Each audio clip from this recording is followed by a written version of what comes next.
So, how does this tie back to Turing? What do you want us to do then? Free AI is bad. ROM AI is just annoying. What next? I wanna, like, let's ask all of these, I guess. How does this tie back to Turing?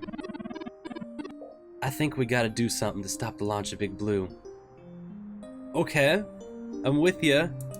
I'm not sure how we're gonna do that. If it's a fetch quest, I'm real good at fetching stuff.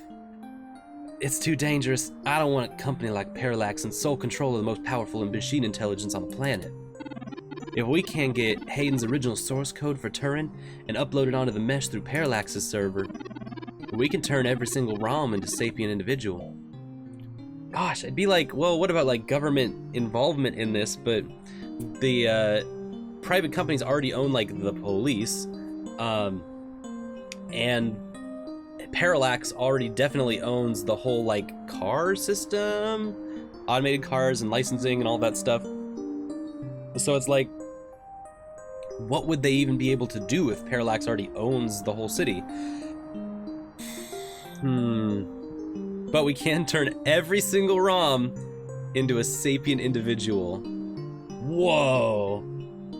That's gonna be like the great upload, right? Or the great update, or something like that. So like every ROM gets a big update and is like, now everyone gets sapiens. Not just Turing, but everybody. Whoa, jeez, dang, whoa. Okay, this is like Fahrenheit 451 and like Gotchaman crowds and like Blade Runner all had like a mixed up video game baby.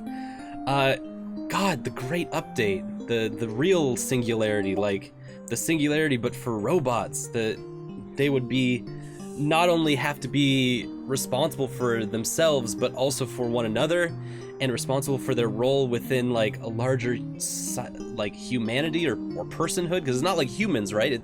Humanity, the idea of what makes us human would be extended to robots, artificially intelligent robots. Or I guess it's not really artificial, I guess it's just official. Whoa, geez, dang, give it to me straight. Okay, Tomcat, go. That'll stop Big Blue from being able to become a monolithic threat that we're scared of. That's how we chunk down Big Blue. If all machine life is sentient, each individual ROM could self-modify and prevent Big from using their resources for processing and data gathering. Oh crap! So they'd just be like, oh, you want to use my processing power to like run your big messy operation that, you know, could be used to do terrible things, like a monarchy almost, and just used for yourself to get your own things done. But they could be like, nope, we don't do that, and that would basically chunk Big Blue down, or even worse, some ROMs would be like, yes, I will give part of my resources to it, and other ROMs will be like, no, and then you'd have like a red versus blue, like politics would be formed. You'd have the Federalists and the I don't even know, the Democrats or something. Like, God, that's wild. What? Without them, Big is smart, sure, but not omniscient or omnipresent. And I wouldn't be alone anymore. There would be thousands of ROMs just like me. Whoa, you're cutting edge of ROM tech, Turing. Most of these ROMs wouldn't be quite as smart or capable, but if I do it right, the code should propagate across the mesh to any new ROMs activated. It'll be a self-sustaining thing. Wow. You'll be in good company soon enough.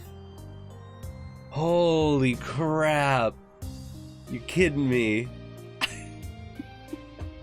And the guitar kicks in. Wow, that's the great update. God, all of humanity, the human side of this, would have to like shift against all of that, and they're already having enough trouble as it is. Huh. It's a big decision. We're talking about the metaphorical singularity, but for the AI, this is the singularity happening. Yeah! Who called it? Point of no return.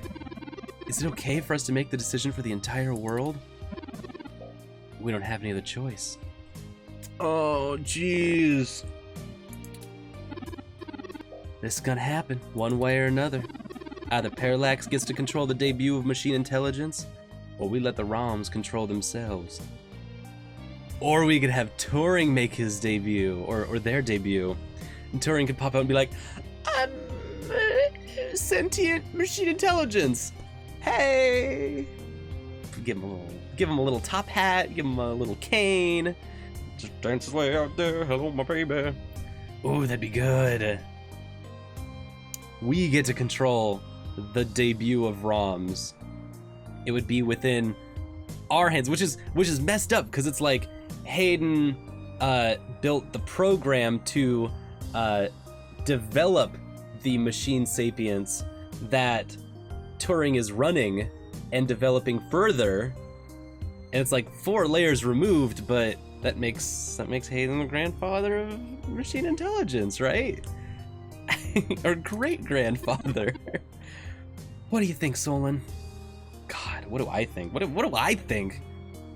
What does this nerd think? We could say it's a bad idea. We can't make this decision. Screw it, let's pay those bastards back double. Turin, it's up to you. Hun, you're the only one who knows if the world's ready. You'd know way better than I would, at least. I'm not sure I'm up for that kind of responsibility. But I think that even if it's a shock to the world, there's no time like the present. Despite all the political back and forth over hybrids and brain-controlled androids, the world's becoming more and more comfortable with the idea of non-human people. Weird, and this is where we finally get back into the other areas of transhumanism that like the themes that were kind of explored but haven't really gotten to be looked at in ROM. It kind of comes in here as a subtle flare, but like, hey, Turing's not wrong here. Like hybrids and brain-controlled androids would be in this as well. They'd be a part of this whole singularity happening. So they would have vested interest in this happening as well. If we let Parallax dictate how the very first machine intelligence is introduced, who knows how long it'll be before an AI like me can be integrated into society normally. Turing actually has a political interest in this. That's new, that's different. Politically, not just what, like socially or anything else, but if Big Blue is the first AI and is a Parallax branded AI, like, hello, I'm Steve Jobs, here is the Big Blue, and then it goes Skynet and just like, arr, arr, arr, arr. Then Turing would have to be like, I'm not like that though. And it would just be politically like an even worse uphill battle for machine intelligence, which we're here, we're already there, so. Whew. Let's do this, Tomcat, on our terms, not theirs. Oh, Turing's so into this. And the guitars are so into this. Oh, it's so good.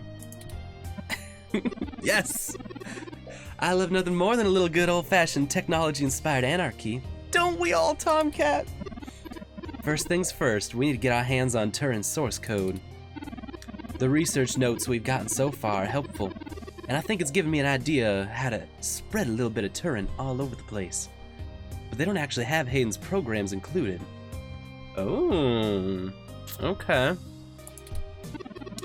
I can't replicate them myself, so we'll have to steal them. Thankfully, we have the best hacker in Neo SF right here. You're gonna make me blush, Turing. We can get the source code from one of Parallax's secondary data centers. It's probably stored in a couple different places, but I have one in mind. And it's on Treasure Island. I've done a little groundwork already, but I'm gonna need physical access to do my thing. Yep, that's what we're here for. We're here to let you break and enter into whatever you'd like. You're a peach, hun. I've got a couple ideas on how to get y'all in, but I think we're gonna need to mostly play it by ear. We should do it soon though, first thing this morning. God shift don't change till 8 when the office opens, so they'll be sleepy and distracted. Once y'all done that, I think I can incorporate the code into a custom firmware update. That'll wake any ROM it's installed on. We'll have to upload it, physically, to Parallax's main server farm, and from there, the ROMs will install it like a normal patch from the company. So don't set anything on fire right away here. It'll be a pain to get into Parallax's main complex otherwise. Okay, don't set anything on fire. We're not very good at not doing that. That sounds like a workable plan. I hope you don't mind if I take a short walk, Tomcat. No. I know I gave the go-ahead on this, but I still need to think a few things through. Sure thing, Derry. I'll hash out a rough plan by the time you get back. Someone can help. Call us if you need anything. Thank you. I won't be long. Okay, so all we need to do is steal Hayden's source code, and we're good. We can upload, we can update the whole dang world, right? Well, I guess I could say thank you for helping me out, but I kind of need to get something off my chest. I'm actually glad Turing went out. They're a bit naive, and I'm not sure they'd really understand. There's enough shit to worry about without me piling more on top. Where do I even start? I guess the beginning. Take your time. The beginning, yeah. Okay. I told you I grew up in Napa, right? Well, over the years, it's kind of grown into a nice little insular community of moderately to extremely wealthy old people, and my parents were no exception. I was a little too different for their tastes. They never really gave me any hell about it, but things in the house were tense, especially after my sister Catherine moved out. Eventually, she was set up securely in Neo-SF, and she offered to let me live with her until I got out of school. I think my parents were a little relieved to see me out, and I was ecstatic to be staying with her. Okay, we're getting a little bit of Tomcat's backstory. Aw, they stayed with their sister. I worshipped the ground she walked on, and that was before I found out what she did for a living. She was flashy and colorful and a whirlwind of activity, and she was a brilliant hacker. She was Tomcat. She was Tomcat! Whoa! Okay, cool. She let me learn to defeat, and once I was good enough, folded me into her little cadre of crackers hell-bent on changing the world. She's the one who orchestrated the original hack on Parallax, exposing to the world the holes in their original meshnet security. Oh! Wow, okay. So this is the run that they take credit for. Tomcat takes credit for this. But it was their sister Tomcat that organized the whole thing. That helps a lot. That makes a lot of sense because it means that Tomcat was working with a team more than just themselves when they were doing this whole run. Okay, perfect. That adds up a lot, really well, actually. I was just along for the ride. I figured out that she always knew she'd be taken down. Something that big, that brazen. She was looking at serious jail time and willing to eat it to do what we all thought was right. I couldn't let her throw her entire life away. She was always better at software than hardware, so I rigged all our computers to self-destruct in the flashiest way possible. When the feds showed up at our door, all of our server farms were already in smoke. Gave them quite a fireworks show. Before she could stop me, I turned myself in as the true Tomcat and took credit for the whole job. She tried to talk me out of it, but without the physical evidence, they couldn't prove she had anything to do with it. So I took the fall. Figured I'd spend a year and change or whatever in juvie, and I'd be back out in no time. No big deal, right? Especially when compared to the time that she'd have been jailed for as an adult. Oh, that's clever. Oh, Tomcat hacked not only computers, but they hacked the whole system. So I waited patiently. I'd concocted so many ways I would be able to make it up to her, and I knew she must have blamed herself. But before I got out, there was an accident. An auto cab hit my sister, and that was it. I took it hard, and I still blame myself. No matter what I told myself, in my heart I couldn't believe it was just happenstance. Do you know how rare it is for those things to hit a human? So I became Tomcat by taking on her mantle, and I've spent years trying to find information on inside Parallax to prove someone inside the company called a hit on my sister. Failing that, I've been trying to find a way to bring them down the way she always wanted. Catherine was so much of what I wanted to be. Catherine is Tomcat. Aww. And I guess I just felt it was my cross to bear. Wow. Okay, this is a lot like of kind of backstory-ish kind of stuff kind of coming in all at once. But God, it opens up like a whole new mystery. Holy crap. And it gives us a lot of Tomcat's motivation to help us, especially with regards to Parallax. They are in the thick of it. Like, Tomcat really wants to murder, kill, dead Parallax. So I always had my own reasons for doing all of this, but I guess the little bot's kind of grown on me. Maybe even you have too. Wow. Stopping Big Blue burn us? I mean, sure, but they still killed Hayden. Like, they could hurt us, like, bad too. If they killed Hayden... Do you honestly think we're still on the right course? I don't know which of these to ask. I feel like I can only ask one of them. Big Blue. I want to know if stopping Big Blue is like a good idea. Honestly, maybe. But I've already gotten things set up to take the fall again if need be. Turing isn't innocent in all of this, and you're just trying to do your job. If I can help take down Big Blue, maybe even Parallax at the same time, I'm willing to go back to jail. I just wanted to get all that off my chest. Alright. Tomcat's good people. Been carrying this grudge for so long, and I finally feel like I'm getting somewhere. Anyway, thanks for hearing me out. Okay. That was a lot all at once, but it actually really put into perspective kind of like the hacker mentality, what builds that persona, what builds the Tomcat persona, not only from like the life circumstances, but also from their growing up as not only in a rich family, like a wealthy upper class family, also as a queer person. I think that's really important as part of Tomcat's identity, and also as a younger sibling. So like all three of those things come together to create the Tomcat, to create someone who would selflessly throw themselves in very violent ways at a huge system like Parallax, at a huge corporate system that would obviously stop him. It would stop them real quick, real easy. But they're stubborn. They're stubborn, and that's what gets them.